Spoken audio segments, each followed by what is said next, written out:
Opa! Tudo bem com vocês?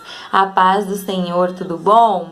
Glória a Deus, eu sou a Lu, nós estamos começando mais um hashtag NetBiblitz, amém? Nós estamos lendo o livro de Ezequiel, capítulo 6.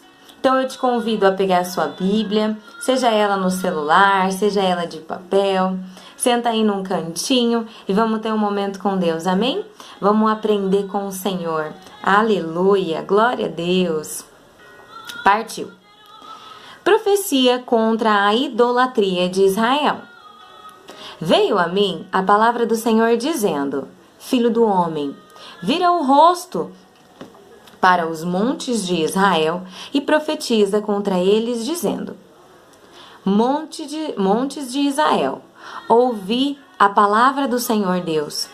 Assim diz o Senhor Deus aos montes, aos outeiros, aos ribeiros e aos vales: Eis que eu mesmo, trarei a espada sobre vós e destruirei os vossos altos. Ficarão desolados os vossos altares e quebrados os vossos altares de incenso. Arrojarei os vossos mortos à espada, diante dos vossos ídolos. Versículo 5. Porei os cadáveres dos filhos de Israel diante dos seus ídolos, e espalharei os vossos ossos ao redor dos vossos altares. Em todos os vossos lugares habitáveis, as cidades serão destruídas, e os altos ficarão desolados, para que os vossos altares sejam destruídos e arruinados, e os vossos ídolos quebrados e extintos, e os vossos altares de incenso sejam eliminados, e desfeita as vossas obras. Os mortos à espada cairão no meio de vós, para que saibais que eu sou o Senhor. Mas deixarei um resto, porquanto alguns de vós escapareis da espada entre as nações, quando fordes espalhados pelas terras. Então se lembrarão de mim os que dentre vós escaparem entre as nações, para onde foram levados em cativeiro. Pois me quebrantei por causa do seu coração dissoluto, que se desviou de mim, e por causa dos seus olhos, segura essa informação, tá? Que se prostituíram após os seus ídolos. Eles terão nojo de si mesmos, por causa dos males que fizeram em todas as suas abominações.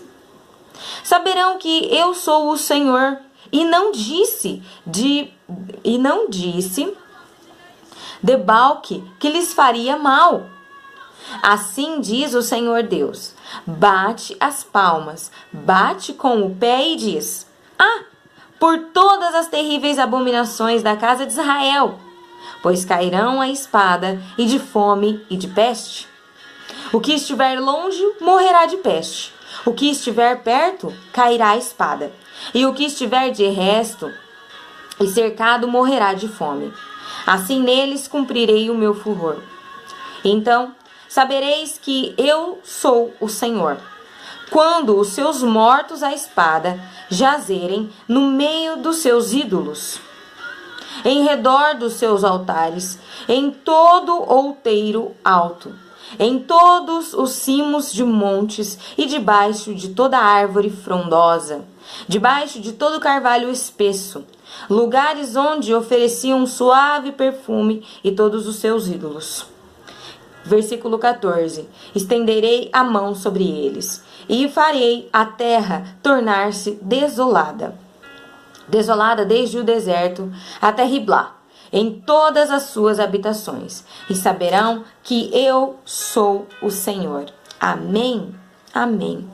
Esse é um capítulo, na realidade, a gente vem acompanhando, a gente vem lendo capítulos que Ezequiel vem passando uma mensagem pesada às pessoas.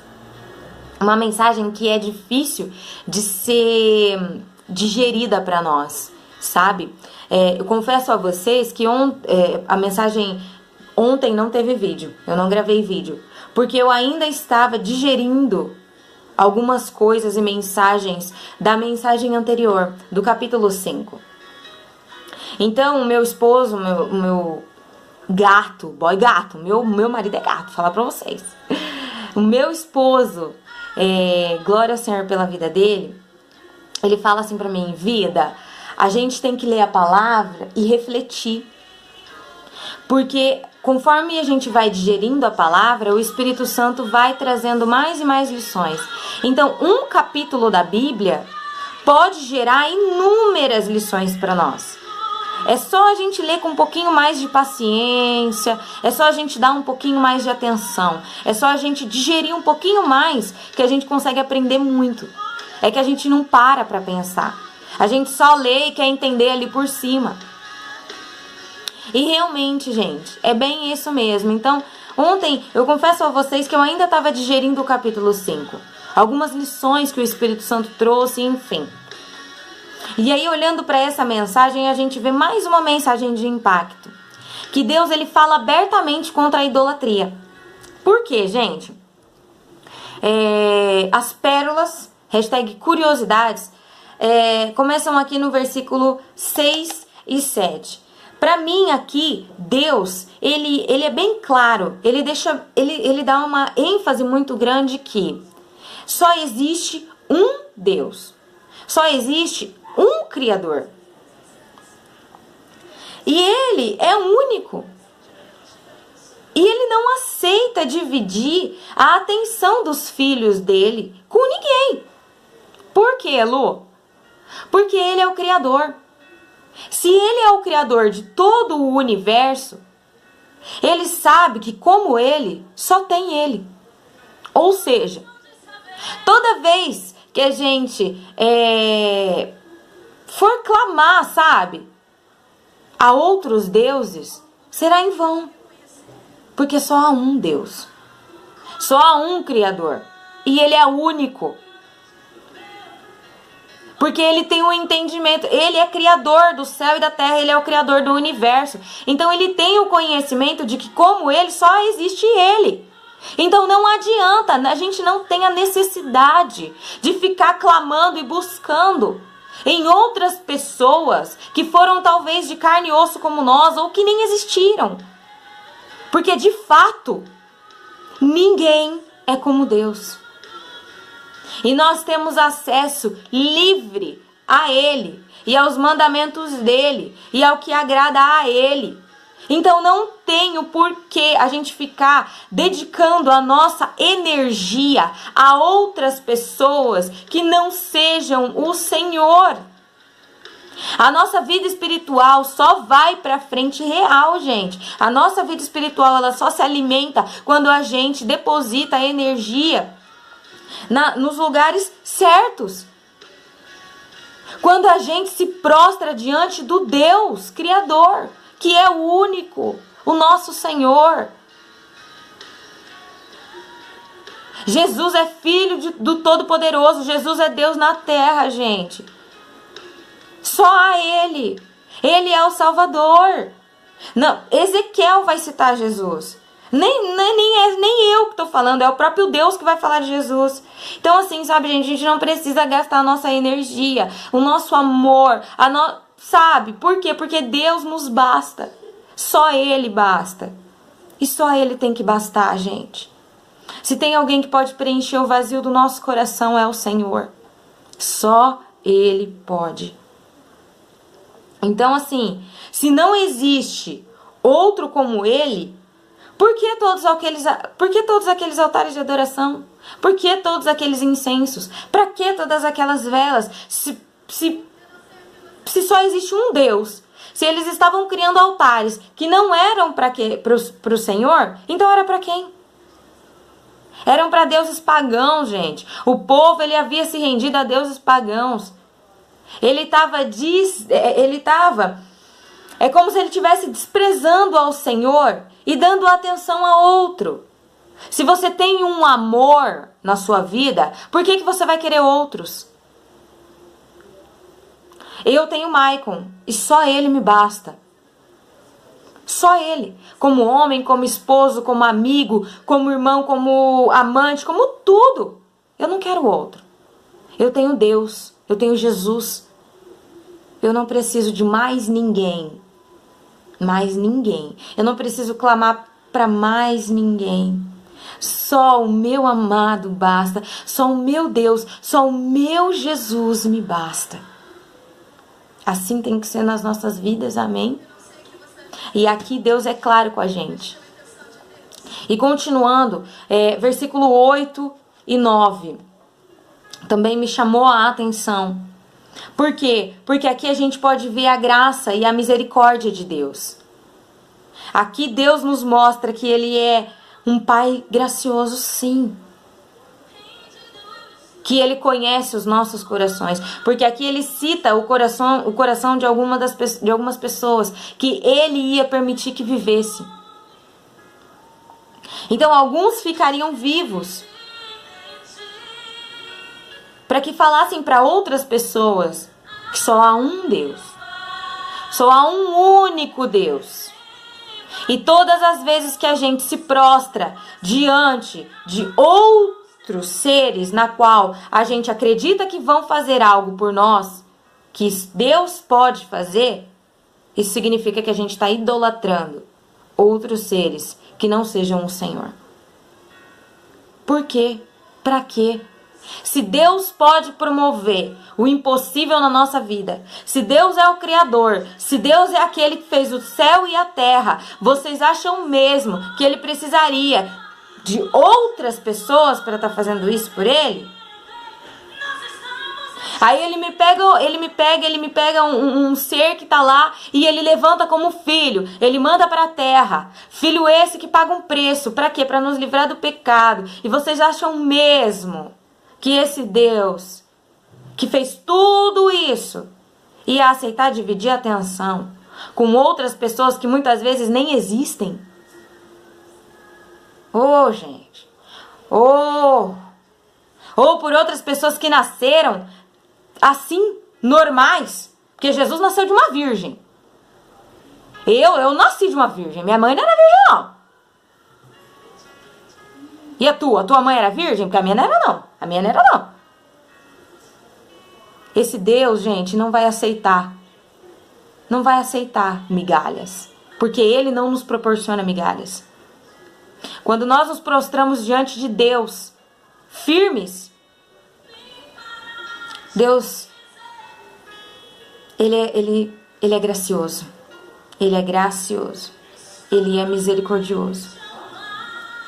Aqui outra coisa que me chama a atenção é ele é muito claro, o Senhor é muito claro quando nos diz que o pecado começa com um olhar.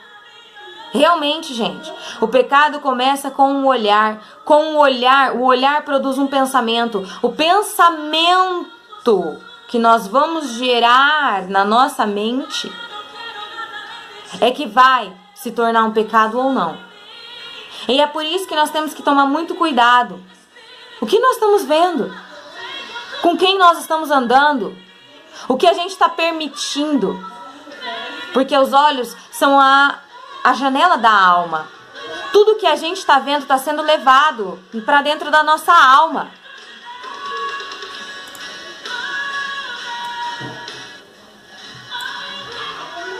Então, o que nós estamos vendo? O que nós estamos carregando dentro da gente? O que nós estamos permitindo que entre? Isso está contaminando? Isso está me aproximando de Deus ou isso está me afastando de Deus? Porque pra gente ter uma vida feliz, gente, não existe em busca da felicidade. Isso não existe. O que existe é uma vida equilibrada. O que existe são pessoas emocionalmente tratadas. O que existe são pessoas que conseguem lidar com os seus problemas e resolvê-los. Por quê? Porque tem uma fé bem estruturada. É isso que existe. Então o pecado ele começa com um olhar. O olhar que gera um pensamento.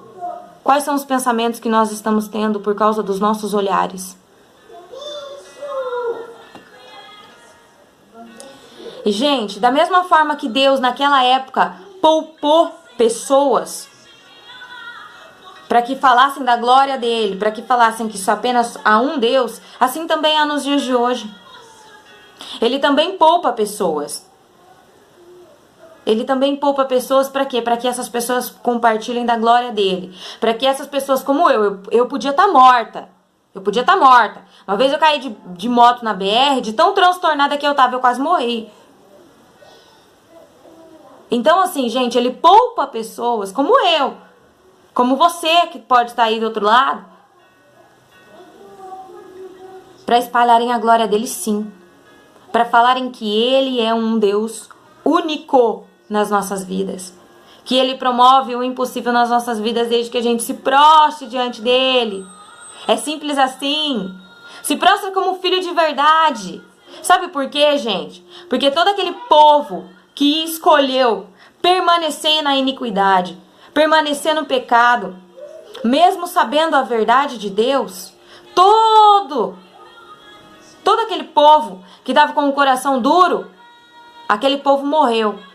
Morreu de praga, morreu na espada. E é assim até nos dias de hoje. Eu tenho amigos, eu e o Michael, nós temos amigos vivos, da época, né, da vida louca, mas a gente tem amigo também que morreu. A gente tem amigos que estão conosco até hoje, mas a gente também tem amigos que foram embora, que partiram por causa do pecado. Porque escolheram permanecer naquela vida louca. Amém? Então assim, gente, que tudo isso sirva de lição para nós. Que a gente aprenda realmente com tudo isso. Porque isso daqui não é em vão. Amém? Deus abençoe vocês. Que a alegria do Espírito Santo esteja em vocês. Não busque pela felicidade. Não. Equilibre a sua vida. Equilibre a sua vida que você vai ser maravilhosamente feliz, assim, que você sabe, os B.O. vão vir, mas a alegria do Espírito Santo não vai embora. Amém? Deus te abençoe. Fui! Beijo no seu coração. Fui!